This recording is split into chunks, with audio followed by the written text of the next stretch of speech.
우리 하나님의 말씀 같이 보겠습니다. 고린도전서 5장 1절에서 13절입니다. 제가 한 절 읽고 여러분 한 절 읽고 우리 교도하겠습니다. 여러분 가운데 음행이 있다는 소문이 들립니다. 자기 아버지 아내를 데리고 사는 일까지 있다고 하니 그러한 음행은 이방 사람들 가운데서도 볼 수 없는 것입니다. 그런데 여러분은 교만해져 있습니다. 오히려 여러분은 그러한 현상을 동탄하고 그러한 일을 저지른 자들 여러분 가운데서 제거했어야 하지 않겠습니까? 나로 말하면 비록 몸으로는 떠나 있으나 영으로는 함께 있습니다. 마치 여러분과 함께 있듯이 그러한 일을 저지른 자를 이미 심판하였습니다. 우리 주 예수의 이름으로 여러분이 모여있을 때 나의 영이 우리 주 예수의 권능과 더불어 여러분과 함께 있으니 여러분은 그러한 자를 당장 사탄에게 넘겨주어서 그 육체는 망하게 하고 그의 영은 주님의 날에 구원을 얻게 해야 할 것입니다. 여러분이 자랑하는 것은 좋지 않습니다. 여러분은 저건 누룩이 온 반죽을 부풀게 한다는 것을 알지 못합니까? 여러분은 새 반죽이 되기 위해서 묵은 누룩을 깨끗이 치우십시오. 사실 여러분은 누룩이 들지 않은 사람들입니다. 우리들의 유월절 양이신 그리스도께서 희생되셨습니다. 그러므로 묵은 누룩 곧 악의와 악독이라는 누룩을 넣은 빵으로 절기를 지키지 말고 성실과 진실을 누룩으로 삼아 누룩 없이 빚은 빵으로 지킵시다. 내 편지에서 음행하는 사람들과 사귀지 말라고 여러분에게 썼습니다. 그 말은 이 세상에 음행하는 사람들이나 탐욕을 부리는 사람들이나 약탈하는 사람들이나 우상을 숭배하는 사람들과 전혀 사귀지 말라는 뜻이 아닙니다. 그러려면 여러분은 이 세상 밖으로 나아가야 할 것입니다. 그러나 이제 내가 여러분에게 사귀지 말라고 쓰는 것은 신도라 하는 어떤 사람이 음행하는 사람이거나 탐욕을 부리는 사람이거나 우상을 숭배하는 사람이거나 사람을 중상하는 사람이거나 술 취하는 사람이거나 약탈하는 사람이면 그런 사람과는 함께 먹지도 말라는 말입니다. 밖에 있는 사람들을 심판하는 것이 나에게 무슨 상관이 있습니까? 여러분이 심판해야 할 사람들은 안에 있는 사람들이 아니겠습니다. 같이 읍시다. 밖에 있는 사람들은 하나님께서 심판하실 것입니다. 여러분 그 악한 사람을 여러분 가운데서 내쫓으십시오. 아멘. 우리가 대학 가운데서 제일 꺼려하는 주제 중에 하나를 꼽는다면 아마 죄에 대해서 얘기하는 겁니다. 아마 우리가 서로 얘기하면서 야, 나는 이런 죄 졌어. 너는 무슨 죄 졌냐? 아마 죄에 대해서 얘기하는 사람들 거의 없을 거예요. 그 이유는 첫째, 죄는 나쁜 것인 것을 우리가 다 알고 있기 때문입니다. 죄가 좋다는 사람 하나도 없어요. 죄는 나쁜 거야. 죄 지으면 안 돼. 다 인식하고 있습니다. 근데 문제는 이 나쁜 죄를 저와 여러분들이 짓고 있다는 거예요. 때로는 말로 죄를 짓기도 하고 때로는 행동으로 짓기도 하고 때로는 마음으로 짓기도 하고 등등 우리는 매일 죄를 짓습니다. 그러니까 이 죄에 대해서 얘기하는 게 너무 불편한 거예요. 그래서 요새 세상에서는 죄에 대해서 말하지 않습니다. 뭐 미스테이크 뭐 이 정도로 얘기하고 뭐 잘못했지 뭐 오해했어 뭐 이런 정도로 얘기하지 죄에 대해서 말도 안 하고 죄를 다루지도 않습니다. 그런데 놀라운 사실은요, 성경에서는 죄를 말합니다. 성경에서 유일하게. 그래서 죄를 신랄하게 얘기하죠. 그래서 죄를 조목조목 성경에서 말하고 있습니다. 그래서 교회 나오는 저와 여러분들은요, 세상에서는 죄에 대해서 듣지 못하지만은 우리가 성경 말씀을 읽으면서 또 설교를 들으면서 혹은 성경 공부를 하면서 우리는 죄에 대한 것을 더 확실히 인식하고 또 죄로 인하여서 내가 하나님 앞에 나와 자백하고 고백하고 회개하는 그런 일을 우리가 계속해서 하고 있습니다. 로마서 3장 3절에 모든 사람이 죄를 범하였다. 모든 사람이 죄를 범하였다.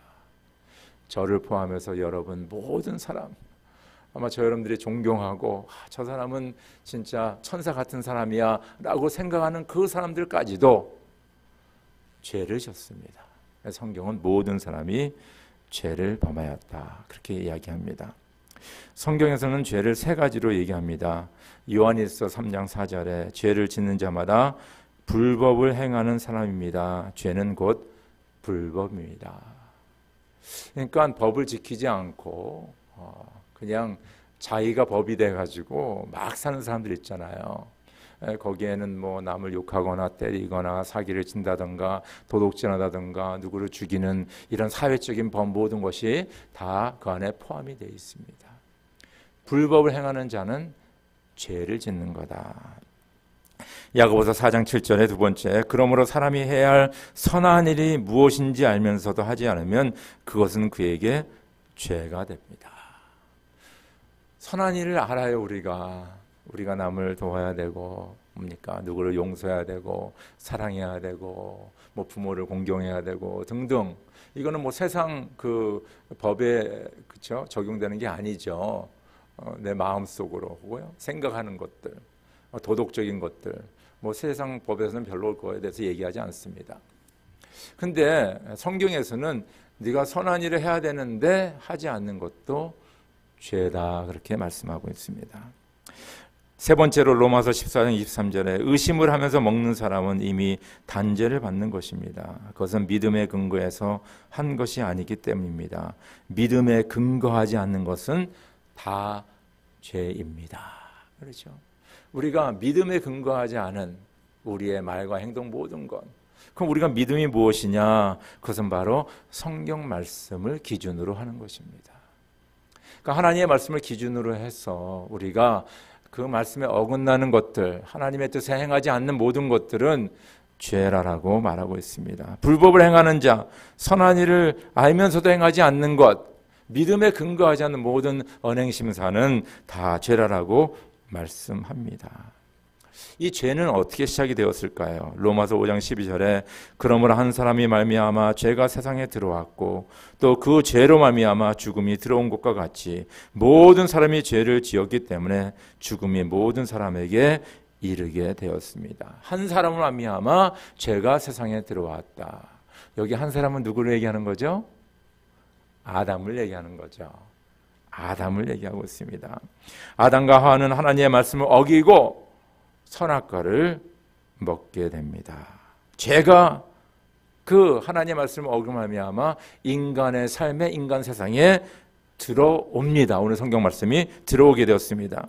그래서 첫 인간 아담 그 하와에게 그 죄라는 DNA가 새겨진 거예요. 그렇죠?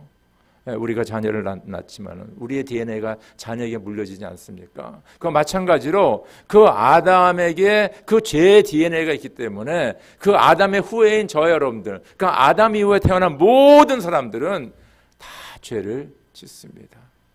누가 가르쳐주지 않아도 어린 아이들도 죄를 지는 거예요. 여러분 집에서 부모님이 아이들 가르치기에 너 이런 죄를 꼭 져야 된다, 너 욕심 부려야 된다, 누구 거 뺏어야 된다, 네 형이나 동생 가서 때려줘야 된다, 그런 거 가르쳐준 적 없어요. 근데 이상하게 애들이 자라면서 그런 행동을 너무 자연스럽게 하게 됩니다. 왜냐하면 바로 그 원죄 때문에, 그 DNA가 우리 가운데 있기 때문입니다. 히포의, 아프리카 히포의 센트 어거스틴, 우리 잘 알죠? 어거스틴은 죄를 이렇게 정의합니다. 제가 영어로 읽고 그 다음에 한국말로 말씀드리겠습니다. Sin, Augustine said, is ultimately a lack of love, either for God or for your neighbor. He famously stated that the essence of sin is disordered love. Disordered love means that we often love less important things more, and more important things less than we ought to. And this is wrong.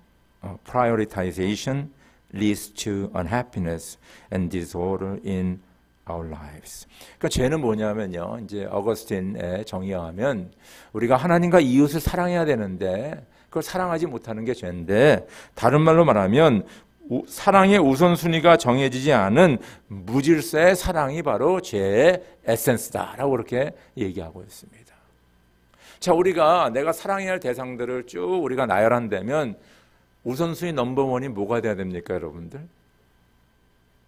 너무 어려운 질문인가? 우선순위 넘버원이 뭐가 돼야 돼요? 하나님이 돼야 되죠. 그 다음에 두 번째가 뭔 것 같아요? 좀 다를 겁니다. 근데 대부분 보면 가정을 사랑해야 된다. 그렇죠? 뭐 아내나 남편, 자녀들을 사랑해야 한다. 뭐 세 번째 오는 게 뭐예요? 뭐 자기가 하는 직장이라든가 사업이라든가 뭐 등등. 뭐 그 다음에 뭐 여러 가지 뭐 자기가 귀하게 여기는 물건들이라든가 그런 것들을 우리가 얘기할 수가 있습니다. 근데 이 무질서의 사랑은 뭐냐 하면 하나님이 먼저 해야 되는데 가정을 먼저 하고 자녀를 먼저 하고 아내나 남편을 먼저 하는 것. 하나님이 먼저 해야 되는데 사업과 직장을 먼저 하는 것. 그것이 바로 죄라는 거예요. 또 때로는 가정이 두 번째인데 두 번째 대신 뭡니까? 돈을 먼저 하는 겁니다. 그래서 돈을 너무너무 좋아해. 가정보다 더 좋아해. 그래서 이런 무질서의 사랑이 바로 죄의 에센스다라고 샌 어거스틴을 말하고 있습니다. 그래서 야고보서 4장 1절 3절 보면 왜 우리가 죄를 짓나 이 무질서의 사랑에 대해서 야고보 선생은 이렇게 얘기하고 있습니다. 무엇 때문에 여러분 가운데 싸움이나 분쟁이 일어납니까? 여호와의 지체들 안에서 싸우고 있는 육신의 욕심에서 생기는 것이 아닙니까? 여러분은 욕심을 부려도 얻지 못하며 살인을 하고 탐내어도 가지지 못하면서 다투고 싸웁니다. 여러분이 얻지 못하는 것은 구하지 않기 때문입니다. 이게 하나님을 구하지 않기 때문이라는 겁니다. 구하여도 얻지 못하는 것은 자기가 쾌락을 누리는 데에 쓰려고 잘못 구하기 때문입니다. 그러니까 내 생각에서 나의 뭡니까? 우선순위를 정하는 거예요. 그러니까 그런 잘못된 것들을 막 구하다 보니까 뭐 얻지도 못하고 또 그것의 끝에 가면 뭡니까? 멸망한다는 것을 말하고 있습니다. 우리는 제일 먼저 하나님을 사랑해야 됩니다. 하나님을 먼저 구해야 됩니다. 그 첫 단추가 제대로 끼워지지 않으면 뒤죽박죽이 되는 거예요. 거기서부터 뭡니까? 죄가 시작이 되는 것을 꼭 기억하시기 바랍니다. 우리는 죄의 문제를 해결해야 돼요. 왜냐하면 성경에 말하기를 죄의 싹은 뭐라 그랬어요? 죄의 싹은 사망이다 그랬어요. 그 죄의 문제가 해결이 안 되면 우리는 멸망으로 이를 수밖에 없어요. 여러분 왜 인간 그쪽 부부의 관계라든가 자녀의 관계가 깨집니까? 죄가 들어가는 거예요. 죄를 짓기 때문에 그 관계가 깨지는 거예요. 여러분 사회가 왜 이렇게 뭡니까? 악하고 뭡니까? 이 문제가 많습니까? 죄잖아요. 뭐 마약 팔고 매춘하고 사람들 넘기고 거짓하고 뭐 사기치고 등등 여러 가지 이런 것들이 많기 때문에 이 사회가 지금 이 모양 이 꼴로 되는 거 아닙니까? 죄예요, 죄. 그래서 죄의 삭은 사망이다는 너무 정확한 말씀입니다. 그런데 오늘 이 동일한 말씀에서 하나님 뭐라 그래요? 죄의 삭은 사망이요, 하나님의 은사는 우리 주 예수 그리스도 안에 있는 영생이니라. 아멘입니까? 예, 우리 주 예수 그리스도 안에 있는 그 은혜로 말미암아 우리가 영원한 생명을 얻는다라고 말씀하고 있습니다. 우리는 이 죄의 문제를 해결합니다. 근데 놀라운 사실은 우리가 죄를 세상에서도 짓고 교회 안에서도 죄를 짓고 있습니다. 사도 바울은 고린도 교회 안에서 지금 여러 죄들이 있는데 그 죄에 대해서 오늘 말씀하고 있습니다. 특별히 본문 말씀에서는 그 음행의 죄, 그 성적 죄에 대해서 말씀하고 있습니다. 자, 첫 번째 죄를 올바르게 식별하자. 우리 하나 말씀 같이 읽을까요? 시작. 여러분 가운데 음행이 있다는 소문이 들립니다. 자기 아버지의 아내를 데리고 사는 일까지 있다고 하니 그러한 음행은 이방 사람들 가운데서도 볼 수 없는 것입니다. 쭉 읽읍시다. 거역하는 것은 점을 치는 죄와 같고 고집을 부리는 것은 우상을 섬기는 죄와 같습니다. 임금님이 주님의 말씀을 버렸기 때문에 주님께서도 임금님을 버려 왕이 되지 못하게 하셨습니다. 고린도 교회 안에 여러 죄들이 있었는데 그 중에 가장 큰 죄가 뭐냐? 성적 죄가 있었습니다. 그렇죠? 뭐 가장 큰 죄보다도 성적 죄가 있었습니다. 교인 가운데 뭡니까? 자기 아버지의 아내를 데리고 사는 사람이 있었어요. 지금 기가 막힌 일이죠. 우리말로 근친상간이라 그러죠. 이거는 뭐 사도 바울 말은 이방 사람들도 이런 짓은 안 한다 그렇게 얘기해요. 근데 놀라운 사실은 지금 자기 아버지 안에 아마 뭐 스텝머더가 되겠죠. 예? 스텝머더와 함께 살면서 뭐 교회도 열심히 나올 뿐만 아니라 아마 그 교회 안에서 또 중요한 직책을 맡은 사람일지도 모릅니다. 성경에 구체적으로 얘기 안 하기 때문에 알 수가 없죠. 근데 모든 사람이 아는 것 같아요. 그러니까 그 얘기가 저 멀리 있는 사도 바울에까지 들린 거 아니겠습니까? 그러니까 기가 막힌 사실이에요. 예수를 믿고 하나님을 예배한다는 이 교회가, 이 믿음의 공동체가 자기 아버지의 아내를 데리고 사는 그런 자가 이 교회에서 그냥 막 그렇죠, 고개 들고 다니고 뭐 할 일 못할 일 다 하고 다니는 그 모습이 너무 안타까운 것을 알 수가 있습니다. 근데 놀라운 사실은 바로 이런 진짜 이방 사람들도 그렇죠, 부끄럽게 여기는 이런 근친상간의 그 죄를 뭡니까? 이 교인들이 뭡니까? 톨러레이트, 그냥 방관한다는 거예요. 그냥 받아준다는 거예요. 거기에 대해서 사도 바울은 너무 분노한 것을 알 수 있습니다. 요새 사회는요, 죄를 인정하지 않잖아요. 그렇죠? 뭐 퍼스널 초이스 뭐 그렇게 얘기하지 않습니까? 그럼 그런 뭡니까? 애티튜드, 그런 자세, 그런 마음들이 교회 안에도 지금 막 자리 잡고 있는 것을 알 수 있습니다. 사도 바울은 이 죄의 문제를, 성적 죄의 문제를 해결하기 위해서 구체적으로 뭡니까? 그 죄를 말합니다. 그래서 우리가 문제를 해결하는 가장 중요한 것은 무엇이 죄인가를 알아야 돼요. 이게 인식이 돼야지, 식별이 돼야지 이 문제를 해결하지. 여러분과 저의 생각에 저거는 죄도 아니야, 그냥 뭐 미스테이크야, 뭐 이 정도로 생각해 버린다면 죄의 문제는 절대 해결할 수 없습니다. 사도 바울이 얼마나 안타까웠으면 뭡니까? 아버지 아내를 데리고 사람, 그게 죄다라고 그렇게 얘기해요. 그러니까 사람들이 그걸 인식 못하고 있다는 거예요. 뭐 그럴 수도 있지, 뭐 사랑하니까 뭐 이 정도로 넘겼다는 것입니다. 여러분, 이 세상에 우리가 죄라고 얘기하는 것들은 세상에서 자꾸 그 기준이 바뀌는 거 아시죠? 시대에 따라서 기준이 바뀌어요. 네. 여러분, 이 동성애에 대해서 우리가 얘기를 많이 하는데 동성행위는 성경에 분명히 죄라고 적혀 있죠. 사실요, 한 20, 30년 전만 하더라도요, 세상 사람들 다 죄라 그랬어요. 제가 브라질에 살 적에 그런 노래도 있었어요. 그러니까 사람들이 다 알았어요. 저거는 잘못된 거다. 근데 지금 어떻게 됐습니까? 너무나 당연스럽게 받아들입니다. 여러분은 의회에서요, 그렇죠? 여기 국회라 그러죠. 국회에서 이것은 죄입니다 하고 법을 정합니다. 근데 한 10년 지난 다음에 그 법이 뒤집어질 수 있어요. 다른 정당에 들어와가지고 아니야, 이건 죄가 아니야.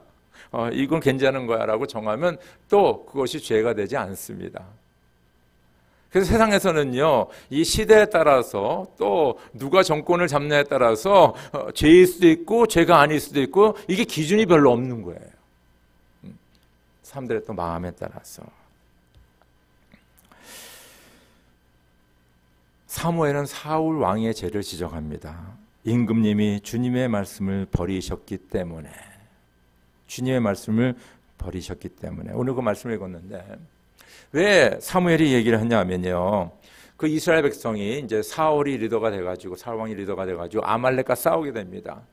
그때 아말렉은 숫자 훨씬 많았고 이스라엘은 너무 적었어요. 뭐 싸우면 지는 거죠. 근데 하나님께서 승리를 약속하십니다. 내가 너와 함께 싸우겠다. 그러나 이 전쟁의 모든 전리품은 네가 전멸시켜야 된다. 뭐 사람이건 물건이건 뭐 가축이건 상관없이 다 없애야 된다라고 분명히 말을 합니다. 그런데 사울 왕이 전쟁에 나가서 승리하는 거예요. 그런데 그거 다 없애기 너무 아깝잖아요. 그러니까 뭐 소와 양이나 뭐 이런 물품들을 이렇게 좀 챙기거든요. 그러니까 이 사무엘이 보니까 막 지금 가축 소리가 나고 막 이러니까 도대체 어떻게 된 거냐. 그러니까 사울 왕이 내가 하나님께 예배하기 위해서 이런 것을 내가 세이브했습니다. 뭐 이런 얘기를 하는 거예요. 그때 사무엘이 말합니다. 임금님이 주님의 말씀을 버리셨습니다. 이것이 죄입니다라고 말씀합니다. 사울 왕은 하나님의 말씀에 불순종합니다. 그렇죠? 불순종하네요. 우리가 세상적인 기준 뭐예요? 양심의 기준, 때로는 뭡니까? 이 세상 법의 기준으로 죄를 정확하게 정의할 수가 없어요. 많은 경우는 정의가 됩니다. 그러나 시대에 따라 변합니다. 사람마다 다릅니다. 정권마다 그 죄가 달라질 수가 있어요. 그러나 변하지 않는 게 하나가 있죠. 하나님의 말씀이죠.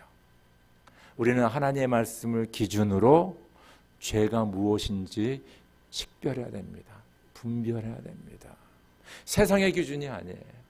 사람들 분위기라든가 시대의 변화의 기준이 아닙니다. 하나님의 말씀이 우리가 죄를 분별하는, 식별하는 기준이 돼야 됩니다. 아멘입니까? 다른 기준이 없어요. 그래서 저 여러분들은 하나님의 말씀을 읽고 묵상하고 연구하고 공부하고 뭡니까? 깨달아서 이 세상에 우리가 살아가는데 뭐가 잘못된 건가? 내가 무엇을 잘못하고 있는가? 나의 죄가 무엇인가?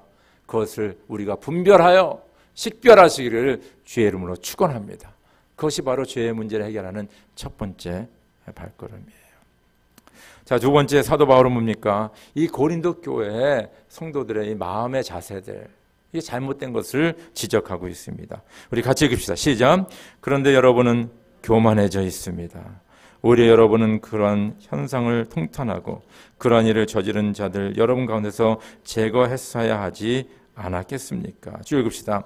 사람들은 하나님을 알면서도 하나님을 하나님으로 영화롭게 해드리거나 감사를 드리기는커녕 오히려 생각이 허망해져서 그들의 지각 없는 마음이 어두워졌습니다. 사람들은 스스로 지혜 있다고 주장하지만 실상은 어리석은 사람이 되었습니다. 왜 고린도 교회 성도들은 죄가 죄인지를 식별하지 못하고 분별하지 못하고 왜 죄 가운데 있었냐? 사도 바울은 한 가지를 얘기하고 있습니다. 너희들이 너무 교만해졌구나. 아마 고린도 교회 성도들이 처음에 예수를 믿고 그럴 때 많이 겸손하고 하나님을 찾고 하나님 앞에 나아가고 하나님을 예배하는 아마 그런 삶을 살았던 것 같아요. 그러나 시간이 지나고 말미암아 뭡니까? 하나님을 알되 하나님을 인정하지 않고 하나님을 예배하지 않고 하나님 앞에 감사하지 않고 자기 마음대로 자기 생각대로 살아가는 그런 교만한 마음이 그들 가운데 그들의 마음속에 사로잡기 시작하였습니다. 하나님의 존재를 알지만 하나님을 인정하지 않는 죄, 교만함. 하나님 없어도 살 수 있다. 나 혼자니 뭘 할 수 있다. 내가 하나님이다. 내가 법을 정하고 내가 집행하고 내가 판단하고 내가 정죄하고 내가 심판한다. 요새 현대사회가 그런 거 아닙니까? 내가 중심이다. 내가 하나님이 돼버린 거예요. 이게 교만이죠. 그래서 성경은 뭐라고 얘기하면 교만은 패망의 뭐라 그랬어요? 선봉이다 그랬어요. 교만한 자는 패망한다 그랬어요. 교만한 자는 망한다 그랬어요. 교만한 자는 죄를 꼭 지켜야 되어 있습니다. 꼭 죄를 지켜야 됐어요. 그래서 오늘 로마서 1장 21절 22절에 사람들은 하나님을 알면서도 하나님을 하나님으로 영화롭게 해드리거나 감사를 드리기는커녕 오히려 생각이 허망해져서 그들이 지각 없는 마음이 어두워졌습니다. 사람들은 스스로 지혜 있다고 주장하지만 실상은 어리석은 사람이 되었습니다. 그래서 이 사단은요, 이렇게 우리가 뭔가 큰 일을 성취했을 적에 교만이 싹 들어옵니다. 사람들과 칭찬받고 인정받을 적에 교만이 우리 마음에 찾아오게 됩니다. 우리가 돈 좀 벌고 좀 부귀영화를 누리게 되면 나도 모르는 사이에 그 교만이 내 마음 안에 들어오게 됩니다. 이 교만이 우리 가운데 들어오게 되면 I'm invincible. 나는 모든 걸 할 수 있다라는 착각에 빠지게 됩니다. 자기를 의지하게 됩니다. 내 힘으로, 내 능력으로, 내 지혜로 모든 것을 할 수 있다라고 착각하게 됩니다. 남을 판단하게 됩니다. 나를 정죄하게 됩니다. 죄를 범하게 됩니다. 저 여러분들은 주님을 닮아야 됩니다. 이 교만은 물리쳐야 돼요. 빌립보서 2장 5절 9절 제가 읽어드리겠습니다. 여러분 안에 이 마음을 품으십시오. 그것은 곧 그리스도 예수의 마음이기도 합니다. 그는 하나님의 모습을 지니셨으나 하나님과 동등함을 당연하게 생각하지 않으시고 오히려 자기를 비워서 종의 모습을 취하시고 사람과 같이 되셨습니다. 그는 사람의 모양으로 나타나셔서 자기를 낮추시고 낮추시고 죽기까지 순종하셨으니 곧 십자가에 죽기까지 하셨습니다. 그러므로 하나님께서는 그를 지극히 높이시고 모든 이름 위에 뛰어난 이름을 그에게 주셨습니다. 우리는 예수님의 그 마음을 품어야 됩니다. 교만하면 망합니다. 교만하면 죄를 짓습니다. 그래서 저 여러분들은 내 마음속에 지금 교만이 있느냐? 내가 돈 좀 벌었다고, 내가 공부 좀 했다고, 내가 좀 잘 나간다고, 큰일을 했다고, 사람들이 박수친다고, 인정한다고 내가 지금 교만해졌는가? 이것을 꼭 여러분들 기억하시면서 주님 앞에 더욱더 겸손하시길 주의 이름으로 축원합니다. 세 번째는 이 죄의 문제를 해결하는 방법은 우리 같이 읽읍시다. 시작. 여러분이 자랑하는 것은 좋지 않습니다. 여러분은 적은 누룩이 온 반죽을 부풀게 한다는 것을 알지 못합니까? 여러분은 새 반죽이 되기 위해서 묵은 누룩을 깨끗이 치우십시오. 사실 여러분은 누룩이 들지 않은 사람들입니다. 우리들의 유월절 양이신 그리스도께서 희생되었습니다. 그러므로 묵은 누룩 곧 악의와 악독이라는 누룩을 넣은 빵으로 절기를 지키지 말고 성실과 진실을 누룩으로 삼아 누룩 없이 빚은 빵을 지키십시다. 읽읍시다. 시작. 우리가 우리 죄를 자백하면 하나님은 신실하시고 의로운 분이셔서 우리 죄를 용서하시고 모든 불의에서 우리를 깨끗하게 해주실 것입니다.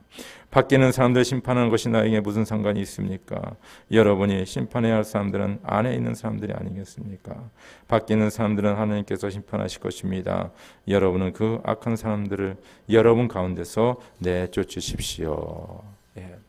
6월절에 우리 어린 양 예수께서 우리를 위해서 희생하셨습니다. 그것은 뭐예요? 예수가 저와 여러분들 위해서 십자가 달려 돌아가시고 우리의 죄값을 치러주신 그 예수 그리스도의 구원의 은혜를 얘기하고 있지 않습니까? 여러분, 이 죄의 문제 해결의 넘버원은 바로 하나님께서, 주님께서 나를 위해서 십자가 달려 돌아가시고 나의 죄를 용서해 주시고 죄값을 치르시고 내가 하나님의 자녀가 된 그 구원의 은혜를 우리가 기억하는 것입니다. 그에 대해서 감사하는 것입니다. 이게 죄를 문제를 해결하는데 첫 번째예요. 두 번째는 뭡니까? 우리는 하나님 앞에 매일 나가야 됩니다. 주님을 높여야 됩니다. 여러분들, 주님 앞에 나와 예배하지 않고 나오지 않는 자는 교만해질 수밖에 없고, 왜냐하면 하나님 앞에 나가지 않아서 할 수 있으니까 죄를 질 수밖에 없습니다. 저 여러분들은 하나님 앞에 나와 예배하는 것을 잊지 마시고 주님을 영화롭게 하는데 여러분들 힘을 다하시기를 주의 이름으로 축원합니다. 세 번째는 뭡니까? 우리는 하나님 앞에 매일매일 자신을 내려놓아야 됩니다. 나의 교만함, 내가 잘났다는 것들, 내가 쥐고 있는 것들을 내려놓고 뭡니까? 하나님의 뜻, 그 나라와 그 일을 구해야 합니다. 그래야지만이 우리는 이 세상 죄의 유혹에 넘어가지 않고 이겨나갈 수가 있어요. 마지막으로 오늘 말씀에 죄를 자백합시다. 하나님 앞에 내 자신의 죄를 자백하고요. 때로는 우리가 목장에서나 때로는 가까운 믿음의 형제 자매에게 내가 이런 일을 잘못했네. 나를 위해서 기도해줘. 그 성경에 보면 서로 죄를 고백하라 그 말씀이 있습니다. 하나님 앞에 고백할 뿐만 아니라 서로 죄를 고백하면 나의 잘못을 말하면 말미암아 우리가 이 죄의 문제를 해결해야 합니다. 오늘 사도 바울은 이렇게 강하게 얘기합니다. 악한 사람을 여러분 가운데 내쫓으셔야 됩니다. 내쫓아야 된다. 이런 아버지와 아내와 같이 살고 있는 사람들은 내쫓아야 된다라고 사도 바울은 강하게 이야기합니다. 이게 쉬운 일이 아니죠. 그래서 어떤 분은 교회를 병원이라고 그래, 병원. 그래서 병든 자들, 죄 많은 자들이 다 모이는 거, 세리와 창기와 이런 사람들이 많이 와야 됩니다. 병원이니까. 그래서 예수 만나야 돼요. 그래서 변해야 돼요. 그러나 교회는 또요, 하나님의 거룩한 성전이죠. 그래서 교회 안에는 하나님의 거룩함이 있어야 돼요. 그래서 죄인들이 와서 예수 믿고 변화받아 하나님의 자녀가 되는데 바로 교회입니다. 그러나 또 이런 거룩한 공동체에서 이런 죄를 짓는 사람들이 뭡니까? 계속 뭡니까? 여기서 리더 역할을 하고 교회에서 행사하는 그런 일은 없어야 됩니다. 바로 사도 바울은 이것에 대해서 얘기하고 있는 거예요. 그러기 위해서 뭡니까? 이 교회가, 이 믿음의 공동체가 바로 주의 성령으로 또 주의 믿는 사람들의 올바른 믿음을 말미암아 이런 죄 지은 사람들이, 그런 사람들이 와서 예수를 믿고 뭡니까? 하나님의 자녀로 거듭나는 분위기가 돼야 되고, 계속해서 죄를 짓는 사람들이 더 이상 이 공동체에 머물지 못하는 그런 뭡니까? 교회가 돼야 되는 거예요.